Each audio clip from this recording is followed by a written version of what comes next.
এইটা তুমি সারাদিন ফেসবুক ইনস্টাগ্রাম স্ক্রোল করে গেম খেলে আর রাতে পর্ন দেখে তুমি বছরের পর বছর নষ্ট করছো। না পড়াশোনায় মন বসে তোমার, না আদার কোনো কাজে তুমি ফোকাস করতে পারো। কালকে থেকে ভালো হয়ে যাব বলতে বলতে পার হয়ে গেছে কয়েক বছর। কিন্তু আমি যদি তোমাকে বলি এই সিচুয়েশন চেঞ্জ করতে তোমার লাগবে জাস্ট একটা রাত। এক রাতেই তুমি তোমার ভোদাই ভার্সনকে ডিস্ট্রয় করে সম্পূর্ণ নতুন একটা মানুষ রূপে নিজেকে খুঁজে পাবে। প্রথমে দুনিয়ার সাথে সব কানেকশন ব্রেক করে ফেলো, ফোন ল্যাপটপ যা আছে সব অফ করে অন্য ঘরে রাখে আসো। তারপর কিছুক্ষণ চুপ করে বসে থাকো, নিজের প্রেজেন্স ফিল করার ট্রাই করো। এই রাত অন্য সব রাতের মতো না। এই রাতে তুমি নিজেকে ফেস করবে। কয়েকটা পেপার আর একটা পেন নিয়ে আসো। তুমি নিজেকে 3টা কোশ্চেন আস্ক করবে। প্রথমে আস্ক করবে, কোন অভ্যাসগুলো আমাকে ধ্বংস করতেছে? আজ পর্যন্ত গড়ে ওঠা তোমার সব বাজে অভ্যাস যেগুলা তুমি 1000 বার ছাড়তে চাও, ছাড়তে পারো নাই, সেগুলো সব সেই পাতায় লিখে ফেলো। টাইম নাও, কোনো প্যারা নাই, কিন্তু সব সত্যি তোমাকে আজকে লিখতে হবে। চিন্তা করো তোমার ইয়ঙ্গার সেলফের কথা।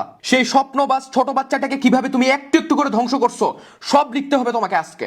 দেন তুমি নিজেকে আস্ক করবে, কি আমাকে আমার গোল অ্যাচিভ করা থেকে বারবার ডিস্ট্রাক্ট করতেছে? লাইফের যেই যেই জায়গাগুলোতে বড় সড় রকমের ধরা খাইছো সেগুলো সব লিখে ফেলো। তোমার লাইফে অনেক অপরচুনিটিস আসছিল, কিন্তু সেগুলো তুমি কেন গ্র্যাব করতে পারো নাই?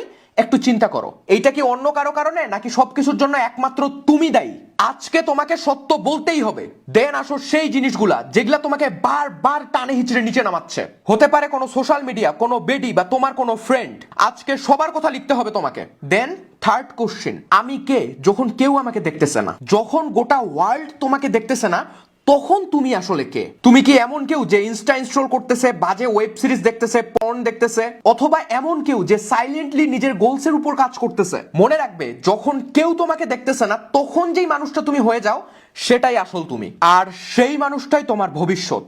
এই ফুল প্রসেসে তোমার সব ফিয়ার্স, হার্টব্রেকস, ডাউটস, মিস্টেকস, লেসন্স সব লেখা থাকবে। এই কয়েকটা পাতা হবে তোমার সব আকামের লিখিত দলিল। যা যা লিখছো সবকিছু আবার প্রথম থেকে পড়ো, তাহলে বুঝবে যে এতদিন তুমি কি ভুল করছো। নিজের উপর ঘৃণা আনো, নিজের শরীর থেকে বের হয়ে অন্য কেউ হয়ে নিজেকে অবজার্ভ করো। দেখবে যে তুমি নিজেকে দেখে নিজেই হাসতেছো আর ভাবতেছো যে কি ছিলাম আর কি হয়ে গেছি। এখন সব থেকে গুরুত্বপূর্ণ ব্যাপার, যেই যেই আকামগুলা লিখছো, তোমার লাইফের যে প্রবলেমগুলা লিখছো, সেগুলা থেকে বের হওয়ার উপায় এবার অন্য একটা পেজে লিখে শুরু করো। একটা না, দরকার হইলে 100টা উপায় লেখো যে কিভাবে আমি এসব থেকে বের হতে পারি। সোশ্যাল মিডিয়া এডিক্টেড, সব অ্যাপ ডিলিট করে দাও। ফোন এডিক্টেড, ফোন বেচে বাটন ফোন নিয়ে নাও। মোটা হয়ে গেছো, কাল থেকে জিম জয়েন করবে। বি স্পেসিফিক, তুমি 2 বছর পর নিজেকে কিভাবে দেখতে চাও সেটা লিখো, আর কি কি ওয়েতে তুমি সেই জায়গায় পৌঁছাইতে পারো সবগুলা লিখে ফেলো। দেখো বস, সবার লাইফ আলাদা, সবার লাইফের স্টোরিজ আলাদা, কিন্তু অনেক হইছে বস। এইবার তোমার মধ্য থেকে তোমার বেস্ট ভার্সন বের করে আনার সময় হয়েছে। আর লাস্টে কি করবে জানো?